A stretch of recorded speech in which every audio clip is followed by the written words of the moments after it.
La primera es sobre la ley del aborto, la segunda sobre la ley de seguridad ciudadana y luego lo que queráis. Sobre la ley del aborto, lo que es importante que el gobierno piense si se va a incorporar, digamos, a un núcleo de países en las que mueren cada año 47.000 mujeres por abortos inseguros. Si se va a incorporar al núcleo de países en donde cada año hay 22 millones de abortos inseguros. Si va a escuchar las recomendaciones de la ONU y de la Organización Mundial de la Salud, que dicen que las leyes restrictivas sobre aborto lo que hacen es no reducirlos, sino aumentar los abortos por el riesgo de abortos ilegales, inseguros y en condiciones de insalubridad. Por lo tanto, queremos, antes de que la lleve el anteproyecto de ley al Consejo de Ministros, pedirle que lo reconsidere. Amnistía no suele pedir la retirada de ninguna ley.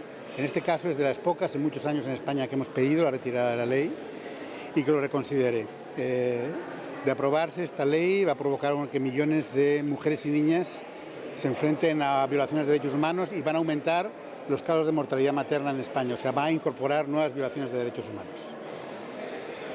Esto sobre el aborto. Sobre la ley de seguridad ciudadana, lo que queremos decir es que primero es importante que el Gobierno haya rectificado en su primer anteproyecto de ley. En estos momentos hay algunos aspectos destacables en el nuevo anteproyecto de ley de seguridad ciudadana. Queremos resaltar que no hay ninguna necesidad dentro del marco de seguridad ciudadana para que haya esta ley en España, ni en los índices de criminalidad, ni los índices de manifestaciones violentas, que por propias cifras oficiales son menos del 0,09% de las manifestaciones en España, ameritan que haya esta ley. Pero habiendo esta ley, hay algunos aspectos que se han incorporado de forma positiva, como por ejemplo el reconocimiento del derecho de protección del derecho a manifestación, o que las manifestaciones se disolverán como último recurso nada más. Pero hay aspectos negativos que todavía permanecen y que deben variarse en el anteproyecto de ley, que son, por ejemplo, no hay ningún mecanismo efectivo para supervisar la acción de la policía durante manifestaciones.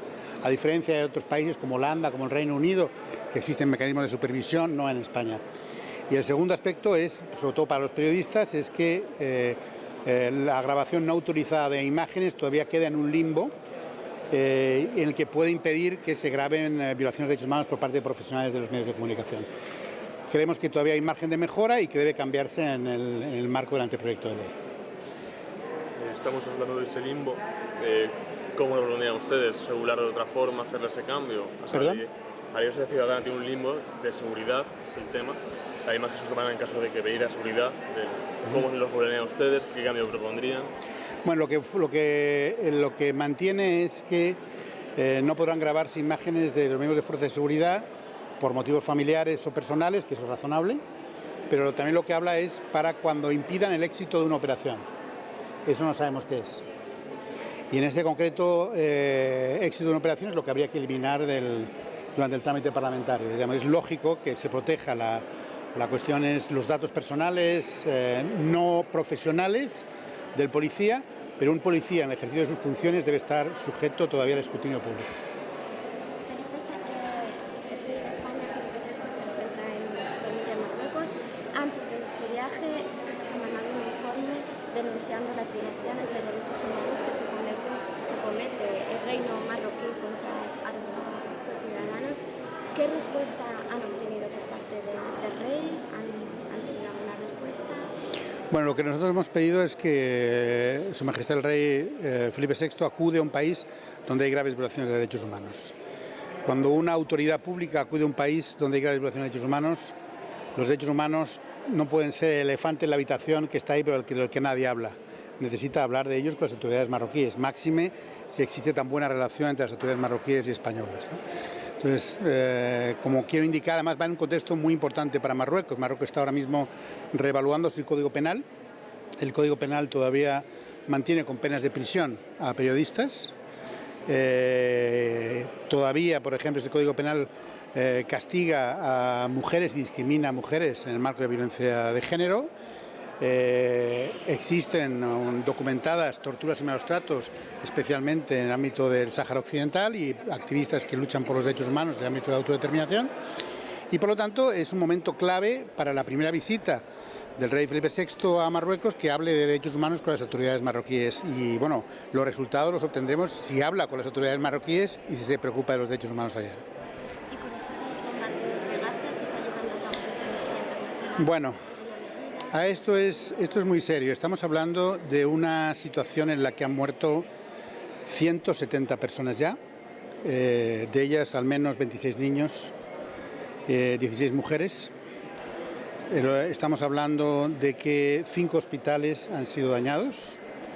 Estamos hablando de que 3 ambulancias, al menos hemos documentado que han sido dañadas. Estamos hablando de 320 casas, especialmente en Gaza, que han sido derruidas. Y estamos hablando también de 20 civiles israelíes heridos por la acción de los cohetes de Hamas. Entonces, ante esta situación hay varias medidas que Amnistía ha tomado. Amnistía ha enviado investigadores a la zona para documentar violaciones de derechos humanos y hay varias medidas que está tomando. La primera que nosotros hemos pedido al Consejo de Seguridad de Naciones Unidas es que decrete un embargo de armas a todas las partes, tanto a Israel como a Hamas, como a los grupos armados palestinos. Mientras ese embargo se produce, deben suspenderse las transferencias de armas. En el ámbito del gobierno español tiene transferencias de armas a Israel y deben suspenderse de momento. La segunda medida es que permitan la entrada desde Egipto de material médico a Gaza, que se permita a las autoridades egipcias que entre material médico a Gaza para los heridos y que se permita evacuar a los heridos que ahora mismo están en grave peligro de muerte en Gaza. Y el tercer punto es que debe haber una investigación internacional de lo que está produciéndose. En nuestra opinión, tanto Hamas como el gobierno de Israel están cometiendo crímenes de guerra.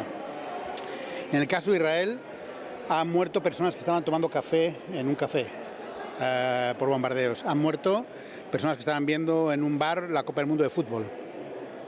Y en el caso de Hamas, Hamas mismo ha declarado que cualquier israelí es objeto de sus cohetes, no importante si es población civil o no es población civil. Por lo tanto, ambas partes están cometiendo crímenes de guerra y es importante que haya una investigación sobre el terreno de Naciones Unidas para juntar evidencias y que lleve luego a los responsables ante la justicia. Ustedes sacaron también un informe sobre la inmigración, sobre el trato de Europa a los inmigrantes y donde se denunciaba que España está llevando a cabo devoluciones en caliente. Pasó por esta misma casa el ministro del Interior y luego esta actuación por parte del gobierno español. ¿Qué datos nos puede...? No, en el caso de España es claro, nosotros hemos documentado desde el año 1998 devoluciones en caliente desde España. Devoluciones en caliente significa que alguien está entre las dos vallas y es devuelto sin ningún trámite. Y lo que establece la ley española es que cualquier persona que pueda correr riesgo de ser maltratado en un país, como en el caso de Marruecos, los inmigrantes, su caso debe ser tratado individualmente, debe poder comparecer ante un juez y explicar su caso. No puede haber esa devolución sin ningún trámite. Por lo tanto, hay devoluciones en caliente. Y luego también Amnistía está preocupado porque todavía no se ha producido ningún resultado de la investigación sobre la muerte de los inmigrantes en el Tarajal, que varios murieron ahogados, etc. Ahí todavía no hay ningún resultado, ninguna investigación judicial o interna sobre ese punto. El trato de los inmigrantes en Europa es un trato que viola en muchos casos derechos humanos, ¿no? No solo en Europa, en otras partes también, pero en Europa también. Y por dar una cifra, digamos, en los últimos, estamos hablando de 15, 20 años, pues aproximadamente 23.000 personas han muerto o han desaparecido tratando de cruzar el estrecho. O sea, estamos hablando de un nivel de drama humano de gravísimas violaciones de derechos humanos, ¿no?